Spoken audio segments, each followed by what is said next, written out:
It's Capricorntigress of astrologyalookinside.com, and I'm a little bit late. You know, it's funny. I had moved my time down to 4 p.m. because I said to myself, and if you find me on one of my recordings or one of the podcasts, I had said just about a week ago, I'm going to move everything down to like 4 o'clock or 5 o'clock or 6 o'clock because I don't want to, do readings until midnight anymore. I'm going to start earlier. And what did I do today? I started later. And so it really doesn't matter. I'm still feral. And I'm really working on that, okay? That's something I'm really working on. So here's what we're going to do. We're going to be talking about where the planets are, because it's important to know where they are and how they might affect us. And we'll talk about what we just recently went through, because we just recently went through something. And then I might pull just really spur of the moment type of abundance cards. I think I'm going to do the Angel Answers Oracle cards. I like playing with them. They're so much fun. And they always give me great advice for the signs. So we're going to do that for all 12 zodiac signs. Also, if you were not able to get all 12 zodiac signs on YouTube, you can catch them on the podcast. And let me put that link there so that you guys can get to the podcast. Okay, there we go. I'll put it there. Yeah, you can catch all 12 signs on the podcast. I think I have them on YouTube, but just in case you get confused, that's where you can find them, okay? Because they're all there.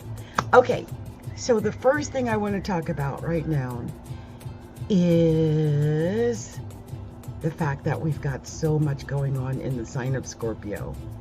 Okay, so yeah, we got a lot going on in Scorpio. A lot going on in Scorpio. A lot going on in Scorpio. In fact, I'm going to put on this little song in the background I like to play while I talk about the planets, okay? So let's do that, because there's a lot going on in Scorpio. And one of the things that, I can't ignore the fact that, we've got the sun in Scorpio. That 20 degrees of Scorpio as of today. The moon is in Cancer as of today. It's at 13 degrees of Cancer. Doesn't mean that the sun and the moon are within a trine formation, and that's very positive, the moon trining the sun, which might be why I decided to come live tonight, even though I don't feel at my best. Okay, so, and let me explain that, because as I look at the fact that the moon is at 13 degrees of Cancer,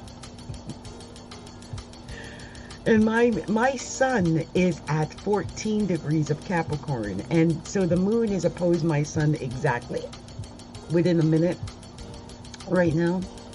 Less than a minute, less than a half a minute from opposing my sun. So I don't know what's going on out there. I don't know what you guys might be thinking about me right now. I don't know if the fact that it's opposing my sun is a good thing, because my sun is in the 12th house. So maybe that's it. It might just be that opposing my sun, and I'm sitting here talking about myself when I should be talking about you. So maybe that's part of it. I don't know. Good thing is that the sun is sextile my sun and sextile my rising. So I got the courage to come out here and do this because it's important that I do my job. Okay. I also, can I just state this though, that Chiron is at 13 degrees of Aries. And because Chiron is at 13 degrees of Aries, it sets up a really ugly T-square. And so I did want to harp on this a little bit more. In the midst of that T-square, just saying, it don't feel that great. Now, I personally have a little bit of support from the North Node, which is at 13 degrees of Taurus, retrograding, because it's at 13 degrees. So it is, trining my sun. And it's sextiling the moon right now, which is at 13 degrees of Cancer. So that's a good thing. Also, Uranus is at 16 degrees of Taurus, and that's retrograding, and that is also trying my sun in ascendant. But it's also sextile the current moon in Cancer. So I think that this is good. I mean, for most people, this is good because I think there might have been a lot of creativity today, and maybe pointing you in different directions. I mean, the sun is opposed Uranus, okay? And the sun is technically within an opposition of the North Node. So the fact that they've got that support with the moon transit, that was good. Okay, that was good. Let's see. Mercury. Mercury's at 23 degrees of Scorpio. And Venus is at 26 degrees of Scorpio. And I think I made a video just yesterday, which is kind of funny, which was talking about the fact that the sun and Mercury and Venus were all in Scorpio. So yeah, I don't know if you guys catch my shorts. I try to, you know, a lot of people don't get the humor of a Capricorn humor, and me being a double Capricorn with Saturn, my chart ruler, in the first house, I often refer to myself as like Morticia Adams, because, well, if I made a video, I made a short about this, but Saturn in the first house with Pluto transiting in the first house, that's Morticia Adams all day. And I'm a double Capricorn. And Saturn's in the first house by birth. And it's my chart ruler. So if any of you guys are like, oh my gosh, Capricorntigress is so heavy. She's always so real. How does she know what's going on? And why is it always so dark? Well, I hope you don't expect to get sunshine and daisies from such a dark, horrible scope chart. Like I can see through the veil of which I was given, okay? And the veil of which I was given is just a little bit of, it's like a darker veil, okay? It's not like a white lace Gemini veil, okay? It's not one of them, okay? It's not that. It's as real as it's going to get. I mean, all earth, okay? All earth and water, pretty much, except for, you know, what's going on in my first house. Anyway, this Sun, Mercury, and Venus in Scorpio, this is very, very powerful. I think this is really powerful for people who are, I think, want to communicate about their psychic gifts. I think anything that has to do with the metaphysical, going deeper, psychology, therapy, if you want to, you know, if you get this urge to say, get out there on a podcast or something and start talking about your realities and what's going on in your life or something like that, hey, that's cool. That means that's something that you feel that you've got to do. And if that's the case, then yeah, go ahead and do that, because I feel like it's about getting deeper. It's about going in deep and revealing whatever it is that you choose to reveal. After all, the sun is in Scorpio, so these deeply hidden things might be revealed. That's kind of what this is saying. But also, I do think with Venus and Mercury together, I just feel like there's this ability to communicate maybe about not just deeply hidden things, but maybe deeply hidden emotions, and about, you know, romantic feelings and things like that that might have been held in, buried and hidden, and now they're suddenly exposed. Mars is at 24 degrees of Gemini in its retrograde, but I love that. That means that this Mars at 24 degrees of Gemini is actually in conjunct or quincunx with Sun, Mercury, and Venus at this time. And that's a lot of creativity, especially since we're talking about the Sun, Mercury, and Venus. I mean, that's the ultimate in creative endeavors. And I hope that whatever's been going on in your life, that you've found a way to release this creativity, because this seems to be a very creative experience. Also, Jupiter is retrograding at 29 degrees of Pisces, and that, even though it's 9 degrees from the sun, is still within a trine formation because it's within 10-degree orb and it's retrograding. It's a trine of the sun. So I don't think it's a mistake that Jupiter went back and retrograded to this perfect trine, right? So Jupiter right now is trine the sun. Jupiter is trine Mercury, and Jupiter is trine Venus. This is such a beautiful trine for Scorpios. Anyone who has the sun in Scorpio, the moon in Scorpio, Mercury in Scorpio, Venus in Scorpio, Scorpio rising, right? My gosh, what a great boost to Scorpio right now. This is definitely your time to shine. Now, is there anything happening that could affect Scorpio? Oh yeah, definitely, because we got Saturn at 18 degrees of Aquarius. So that means that this Saturn is just in the right formation to make a square to the sun, to make a square to Mercury. And I'm even going to give that wide 8-degree square to Venus because it's all connected to the sun. So you may feel, even though you've got this creativity, that somehow, there's something thwarting that. Like you might feel like you don't have enough energy. Like, let me tell you how it's affected me. I've got Scorpio in the 10th house, right? But my moon is in Taurus. I've got Scorpio in the 10th house. I hope I said that. My moon is in Taurus in the 4th house. Okay, so it's opposing my Neptune, and it's in a wide opposition to my Venus. Not so much my Venus, but definitely my Neptune. It's exactly almost opposed my Neptune, and it's opposed my midheaven itself. And so I can tell you how it affected me. I mean, with a moon in Taurus at 17 degrees and Uranus sitting on it at 16 degrees, I slept. I slept through the eclipse. I slept through the full moon. I slept through this moon right now that's in Cancer. I've been sleeping for the last couple of days. Now, it could just be about healing and that type of thing. And I can get that because Mars is in my 6th house. It's retrograding, but it's in my 6th house. So that's personal, okay? I'll get away from that. But I just want you to know that Saturn square the sun and Mercury and Venus will make things just feel a little stressful.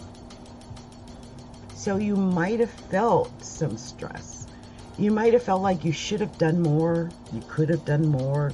Why didn't I do more? How can I do more? What, who can help me do more? All of those things. And also Saturn itself is in a square formation with Uranus in Taurus. So that's not the best square. I've been talking about that Saturn-Uranus square for the longest time because Saturn in Uranus is square its own home, basically, right? Because Saturn's there, and Saturn's always in Aquarius anyway. It's this co-ruler of Aquarius. But Uranus squaring it feels weird. It's uncomfortable. Everything it touches feels uncomfortable. So, think about what is touching at the 18 degrees of Aquarius in your horoscope. I keep saying horoscope, so sorry. In your horoscope. I mean, think about what it is. Okay, here it goes again. I'm talking about myself again, but I was born with Saturn at almost 11 degrees. It's 10 degrees and 44 minutes of Aquarius in my 1st house by birth. But over the last year or so, this particular Saturn has been really mucking with it a lot. Okay, because it's been there and then it went back and it's retrograding over it. Now it's got to go back over it because it's direct again. It's been awful. So it's about 8 degrees away from it, but I can still feel it physically. And I recently, although I put it off for as long as I possibly could because I knew Saturn was in my 1st house, and I'm like, oh my gosh, don't go to the hospital when Saturn's in your 1st house. Like, do not get surgery. So I ended up getting really sick, and I had to call a paramedic, and this is about a month ago now. I'd say about 3 weeks ago. And when they took me to the hospital, they diagnosed me with all kind of horrible things, which nobody wants to hear. But let me just say this. There was no tumors or cancers or lesions or, you know, anything like that, or growths or surgeries or anything that needed to be taken care of immediately. And I attest or claim that that was because of the prayer that I openly asked for on Facebook and got hundreds and hundreds of prayers in. And I really believe that prayer helped me. But it was the stress of it all, right? It was the stress of it all, of having to go through what Saturn in this position created in my first house is your body. It's your physical body, right? So like I say, no one wants to go to the hospital when Saturn's in the first house anyway, and I was born with it. But when it went direct in a big way. Like, hey, look, I've been holding on to this for the last half a year or so, but you got this, that, and that. And you got to eat differently or you might die. There you go. And that's the kind of thing Saturn does when it's in your first house, no matter what house it is. And it is a great taskmaster. It is going to make you learn that lesson.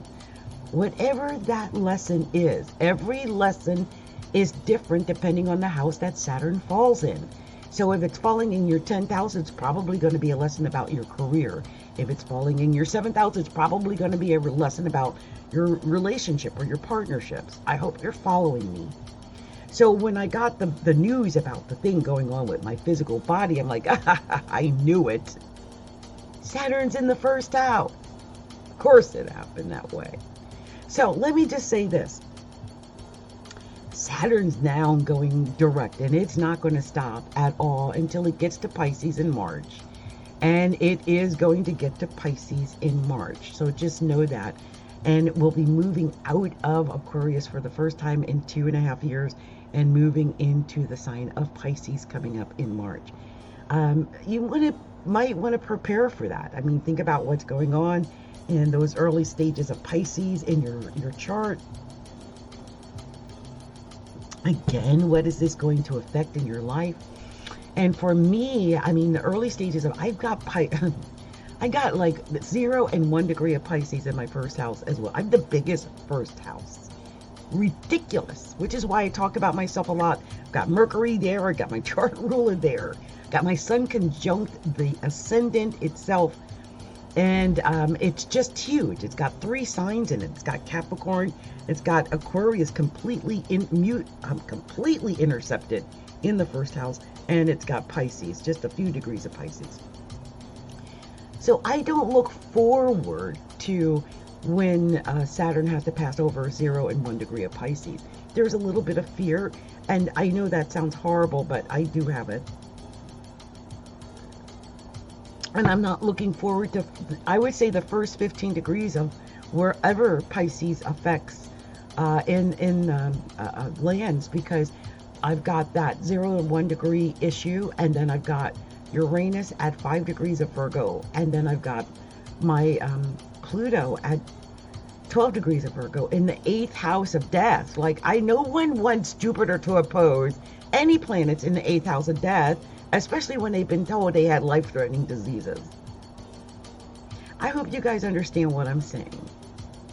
Now, I am not foreshadowing or foretelling of my own demise. I'm not saying that. I'm just saying I'm in a difficult time. And that, these types of aspects create these types of difficult times for people.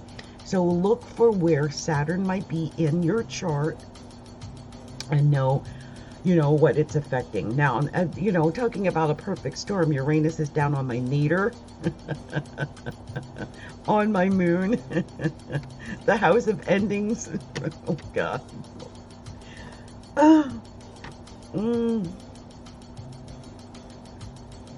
I am so sorry. But I don't like it, right? Now, in my mind's eye, I'm going to make it to at least 84, which is like my 3rd Saturn return, but man, this is going to be hard, and I know it. I know that I'm in for a long haul. And so I think it's important for people to look at where their planets are and how the planets are either affecting them now or how the planets are going to affect them within the next, say, 6 months or so. And by the way, oh, and before I go to that, because I'm going to say something at the end, but Neptune, God bless Neptune. You know, Neptune is at 22 degrees of Pisces. It's retrograding, so it's basically in an exact trine formation with the sun right now. Exactly, almost exactly trine. And it's also trine Mercury and Venus. So I love that because it is adding this beauty to everything that's going on with the sun in Scorpio. Like with it on Mercury and it on Venus like that, having Neptune trining it is only making whatever creative endeavors you attempt at this time even that much more creative. That much more ephemeral. Something beautiful, I think, is being created out there, or has the potential to be created, I think, over the next few days. So I hope you take advantage of it. Now, one other thing I want to mention is Pluto. Pluto is at 26 degrees of Capricorn, and it is direct, and it's exactly sextile Venus at 26 degrees of Scorpio, and I love that. Absolutely beautiful. This makes things more pleasant. I think any attempt, like, I feel like, let's say, for instance, you need to do something in your career, right? Or maybe even do something like a power play in your career. I think when Venus is sextile Pluto in this way, it really kind of schmoozes over whatever it is you're doing. Like, you might be doing a company takeover, but it doesn't matter. You're going to do it with the utmost of schmooziness during this sextile, okay? Because I'm just saying, I mean, Scorpio and Capricorn sextile, that's a power play. I mean, we're talking about Pluto and the Sun, okay? Pluto and Venus and Pluto and Mercury. Talk about power plays. If anyone needs to make a power play, I'm telling you, the next few days, look, I don't know what you're planning, but I tell you, my Monday is stacked. I got my Monday stacked. Boom, boom, boom, boom, boom. Why? Because it's going to be a power play day, especially Monday, because I think that, we're going to have a bunch going on, and Moon's going to move into Leo and all that showy power play stuff going on. I'm so excited. I'm just saying. And it's going to be outside of the aspect to the sun. I'm just saying, plan it right. Just plan it all right. Just plan it right. Because as Venus is getting to the later degrees of Scorpio, it's actually almost in Sagittarius. So it's going to be a very pleasant Leo moon. Okay, just so that you know. Anyway. This is where the planets are, okay? This is Adrienne Capricorntigress of Astrology Looking Tight. Just talking about where the planets are because, well, that's what I like to do. I like to talk about where the planets are. Okay, so I'm going to do some cards. Astrology, a look inside. Presenting astrology and tarot readings for all.